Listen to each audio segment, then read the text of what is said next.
the first question is, how do I start? That's usually what prevents you from doing anything here. You do the diagram, don't you? You substitute. Sine 76. I need to end up with sine 62 as an answer, right? An answer from where? Can I work with x's and y's and get an answer of sine? So I need to work with sines and coses. So I need to start there. If sine of 76 equals x and cos 76 equals y, So then x. So I should start like this then. X over 1. This one line is what's going to prevent you from doing anything, because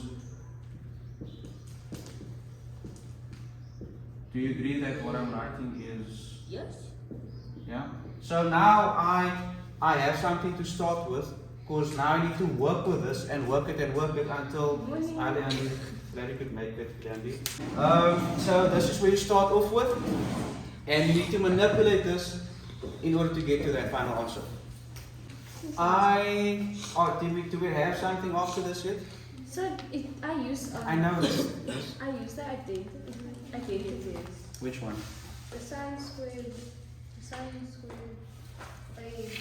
I also want to use identity because it is like Remember, no double okay. Yeah, double angles, identities, some of them will come into play here. Remember, you want to end up with something in sine, so you don't want to change your sine into cos, because that will take you further and further away from getting to sine. So if you want to do that kind of thing, you would change the cos into sine and take it from there. yes. One way you could also look at this is writing, remember this is sine 76 times sine 76, because it's squared, right?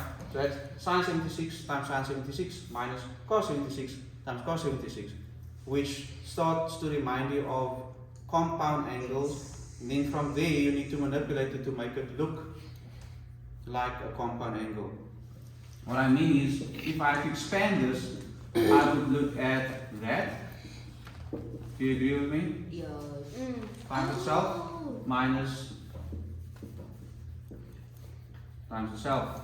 Now it looks like a compound angle, but there isn't a compound angle that has this expansion. Yes.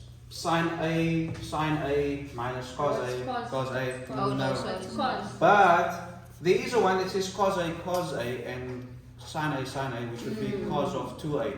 But not really.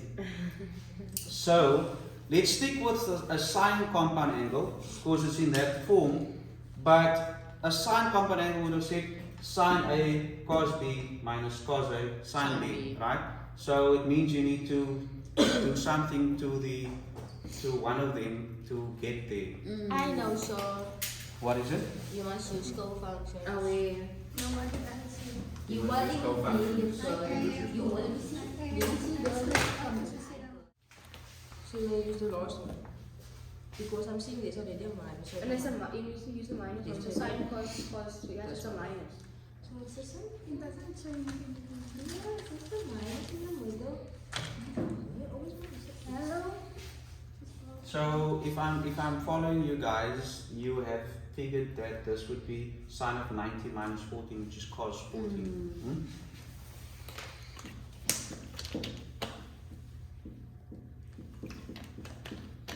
I only think. And then I would want to change my last cos in the second term to cos of 90 minus 14, which is sine of 14. Yeah, boy. Yeah?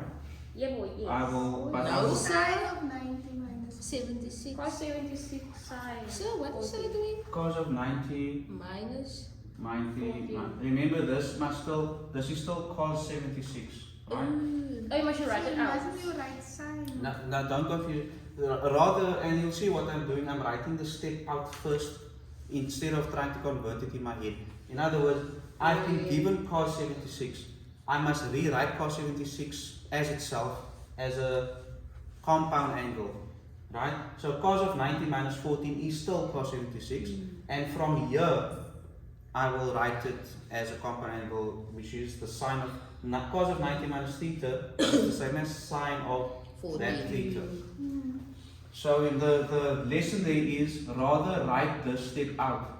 So what so what I'm doing is it wrong? Because I always say I know it's wrong.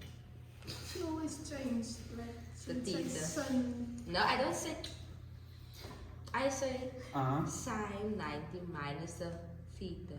Like that theta there on top. 76. No. You need to write it as a 90 minus theta to get this thing. So sine of 90 minus what theta will give me this. And then you write it like that, and then that will be your cos of the theta. So this will then change to sine, this is sine 76. And now I can say, because I have a compound angle structure, I can say sine of 90 minus theta is the same as the cos of that theta, which is the cos of 14. And here, cos 76, which was there, and the cos of 90 minus theta is the same as sine of the theta, so sine of 14. So what am I looking at now? Sin 74 minus. Sine of 74 minus 14, sine of A minus B. Yes. Which will give you sine 62. Yes, sir. But we did that. 76. So this is what we got. 62. Yes. And I have now shown that x squared minus y squared is equal to sine of 62. Okay, I just quickly want to explore an alternative route Yes, please. to our problem. Let's say I rewrote it like that, and I'm rewriting it like that because I'm seeing the potential for a double angle here. Which one do you think I'm trying to go towards? The cos 2a, right? And the cos 2a has one of the three expansions of cos 2a is cos squared a minus sine squared a. Now I'm almost there, just not quite. So what can I do? So going to put in the bracket and What then I get minus. what I can do is what Shelby is now referring to. So, Are we together here? Can we see that? You want oranges? You want oranges? Yes. Yeah, I think the orange is helping. Probably. I then have now in the bracket what? I wanted a double angle, Get so cos squared 76 plus sine Cos- squared 76. but why? When you make a double angle, I So think. why are we changing it to cos? Because of the double angle. Don't we want sine? I could have yes, we want sine. I could have used square brackets in my passion, so it looks a bit neater. Shoot. I don't like the brackets. That's beautiful. And then, what am I going to do with that now? I don't obviously want to expand it back there because I just expand from there. I am going to multiply them. What is 76 times 2? 152. 152? Yep. Is it 152? Yes. Sure. I'm slow. Can J. Right, so where are we? That is a cos of 152.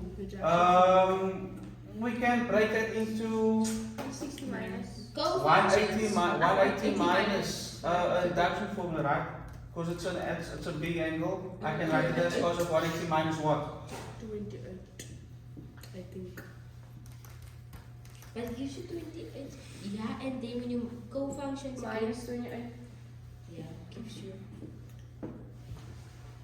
Which gives me minus cos of 28. 28. Remember this is in the second quadrant, so it's a negative cos now. And now, when I have these small angles, I usually turn to co-functions, right? And that is minus